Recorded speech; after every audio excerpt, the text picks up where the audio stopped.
Y bien, luego de haber definido la estimación de densidad por núcleos, tenemos que definir dos elementos gráficos que son muy importantes cuando uno describe una variable continua.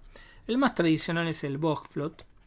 Es un gráfico donde uno en el eje vertical representa la escala de medición de la variable y los elementos básicos que se grafican son la mediana, que es la raya negra que tenemos acá en el medio, lo que se llama la caja del boxplot, que contiene el 50% más central de las observaciones, que se encuentran entre el percentil 25 y el percentil 75,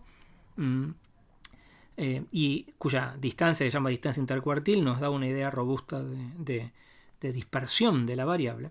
Y por último, estos elementos que se los llama whisklers o bigotes, que se definen como 1.5 veces la distancia intercuartil a partir del tercer cuartil y el primer cuartil. Y esto nos da una idea bastante gráfica y bastante robusta de cómo se distribuyen los datos. Sin embargo, por más que son una técnica muy usual de graficación, a mí no me gustan tanto, pierden muchísima información. Por ejemplo, miren esto.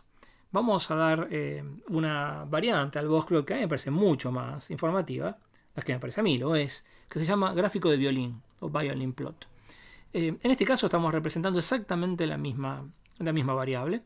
Y fíjense lo que representa el gráfico de violín. El gráfico de violín tiene un boxplot en su parte central, igual que representa la misma información que representa el boxplot que definí recién, pero le agrega algo mucho más interesante, que es la estimación de densidad por núcleo de la variable como una forma adicional reflejada de un lado y del otro de este semieje que parte al gráfico. O sea, ¿qué quiere decir? Es que a izquierda y a derecha el gráfico de Belin luce lo mismo, es completamente simétrico, porque la única información que le agrega es la estimación de densidad por núcleos puesta de costado, o sea, rotada a 90 grados.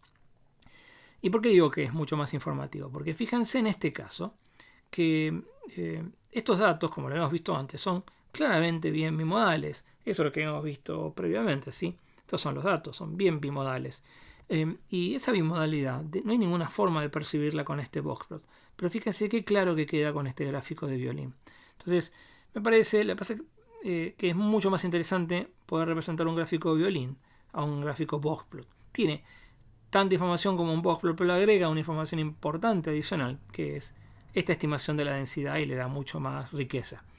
La pregunta es ¿por qué no usamos siempre gráficos de violín y en vez de usamos boxplot? Yo creo que tiene que ver con una inercia, que estos gráficos son relativamente nuevos y estos son muy viejos y la gente también se acostumbró a observar boxplot.